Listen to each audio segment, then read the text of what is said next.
Okay, cool. Sorry for the younger generation who maybe don't understand fully, but this is going to be in Gujarati. Hopefully, Faiba knows that I can actually understand what I'm saying. Some of this might be a little bit of a... You can't hear that? Okay. Some of you maybe... sorry, this might be a little bit of a repeat. Closer? Yeah. Better? Okay. This might be a little bit of a repeat of some of what Surikati said, but it's in Gujarati, so again, hopefully a bit of a benefit for these guys. Okay.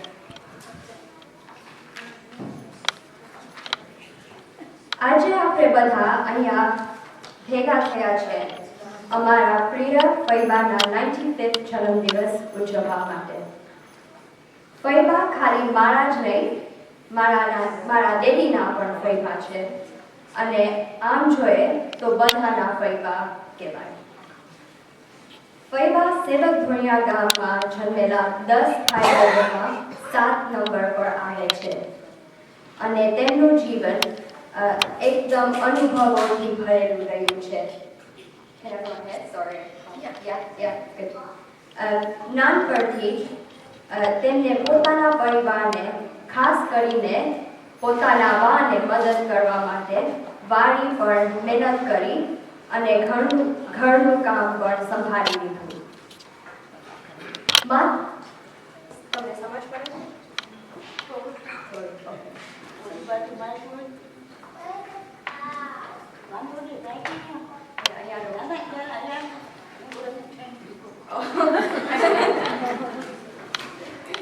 માત્ર 18 વર્ષની ઉંમરે જ્યારે તેમના passport પર 21 વર્ષ લખાવેલું હતું ત્યારે તેઓ કેન્યાની સફર કરી. પહેલેથી તેમના ભાઈ બહેનોએ તેમની સગાઈનું નક્કી કરી લીધું હતું અને થોડા મહિના પછી તેમને નેમચંદ ફુઆ સાથે લગ્ન કર્યા. Unfortunately, તેમના લગ્ન માત્ર 7 મહિના જ ટક્યા કારણ કે નેમચંદ ફુઆ અપેન્ડિક્સની તકલીફમાં ઓચિંતાના ગુજરી ગયા. તેમના આ વિશાળ દુઃખ અને મુશ્કેલીઓ છતાં ફૈબાએ હંમેશા પોતાનું સંતુલન હસ્તે મોઢે જાળવી રાખ્યું છે. તેમને પોતાની મુશ્કેલીઓને પોતાની મજબૂતીમાં ફેરવી દીધી અને આજે તે સૌ માટે પ્રેરણા બની છે. નેમચંદ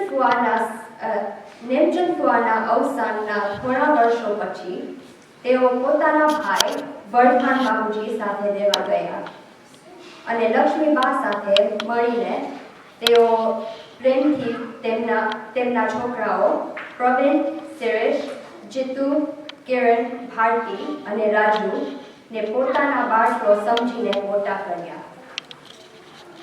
તેમના અન્ય ભાઈ બહેનોના પરિવારની પણ સાથે સારો સંબંધ રાખ્યો છે અને લક્ષ્મીબાનો એક્સટેન્ડેડ પરિવાર પણ એમનો પોતાનો દેખ્યો છે.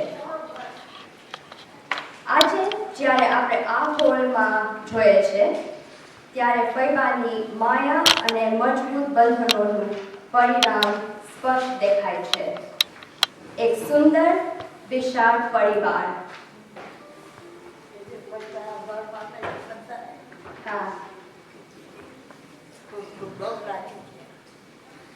બધા ભત્રીજીઓ, પોઈત્રાઓ, પોઈત્રીઓ અને હવે પરપોઈત્રાઓ અને પરપોઈત્રીઓ માટે સૌથી પ્રિય ફૈબા બની ગયા છે.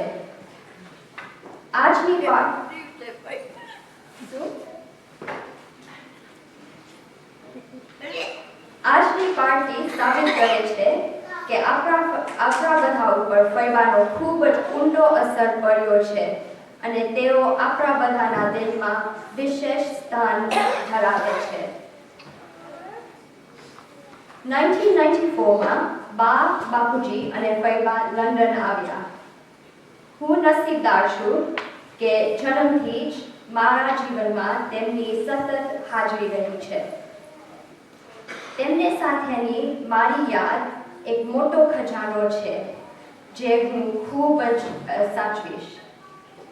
જ્યારે હું બીમાર થતી ત્યારે તે મારી સંભાળ રાખતા, મારી ઢેબરા અને ચોપડિયાની વિનંતી પૂરી કરતા મને પ્રતિક્રમણ વિશે શિક્ષિત કરતા, મને અનોખા ગુજરાતી શબ્દો શીખવતા અને આજે પણ હું જે કરું છું તેના પર ધ્યાન આપે.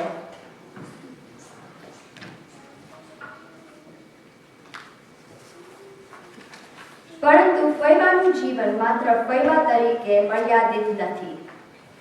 તે ખરેખર એક અદ્ભુત વ્યક્તિ છે. તેઓ શોખીન પ્રવાસી છે. તેઓ બા અને બાપુજીને બસમાં શાકવાળા, સત્સંગ અથવા 2 બસ બદલાવીને પ્રમોદ કાકાની એજવેરની દુકાન સુધી લઈ જતા હતા. અથવા તો વિશ્વની શોધખોળમાં તેઓ અલાસ્કાના ગ્લેશિયર્સ પર ચાલ્યા છે, ઇજિપ્તના પિરામિડ્સ જોયા છે અને પાલિતાના ને સમિત શિખર જેવા પવિત્ર સ્થળોની યાત્રા પૂરી કરી છે. તેમને અલગ અલગ રસોઈ ભાવે છે.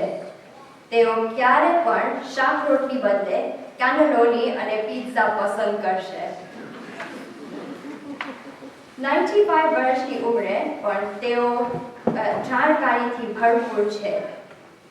દર અઠવાડિયે તેઓ ઉત્સાહથી ગરવી ગુજરાતની રાહ જોઈ છે,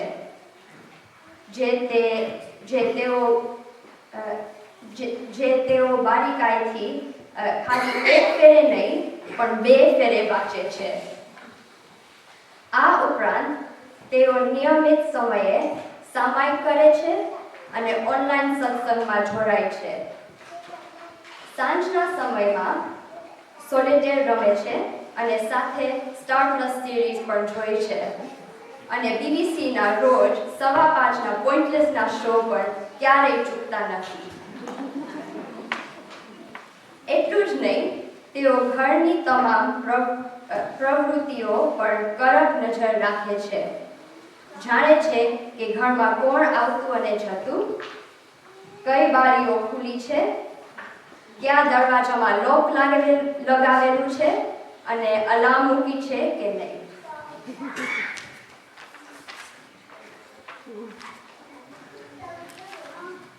તેઓ દરેક પાર્ટીમાં સૌથી માન્ય મહેમાન બને છે.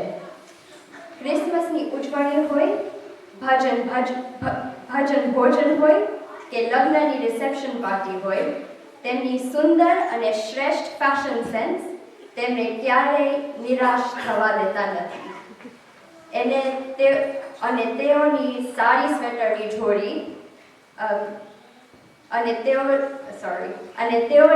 સ્વેટરની જોડી હંમેશા અપ ટુ ડેટ લાગે છે, આજની જેમ. તેઓ દરેક કાર્યક્રમના અંત સુધી રહે છે, બધામાં ભાગ લે છે અને એક ક્ષણની આનંદથી મોજ મારે છે. તેઓ સરળતાથી કોઈ સાથે પણ વાત કરી શકે છે, નાના હોય કે મોટા. દુનિયાના સમાચારો, યાદોની ચર્ચા અથવા 40-50 વર્ષ પહેલા તેમને લગ્નમાં શું જમ્યું હતું, એ બધું એક જ શ્વાસમાં બોલી શકે. ફૈબાને કદાચ આ ભવ્ય ઉજવણી ન કરવી હોય, પરંતુ તેઓ આ પરિવારના મૂળ તરીકે છે અને તેમને વિશેષ રીતે સન્માન કરવું જરૂરી છે. તેમના મજબૂતત્વ, સ્નેહ અને અનંત પ્રેમ આ પરિવારને એક સાથે જોડી રાખ્યું છે. એટલે ખાસ કરીને અમે 6 છોકરાઓ, 13 ગ્રાન્ડચિલ્ડ્રન અને 10 ગ્રેટ ગ્રાન્ડચિલ્ડ્રન તરફથી અમારા પ્રિય ફૈબાને 95 જન્મદિવસ હાર્દિક શુભકામના. Happy birthday ફૈબા.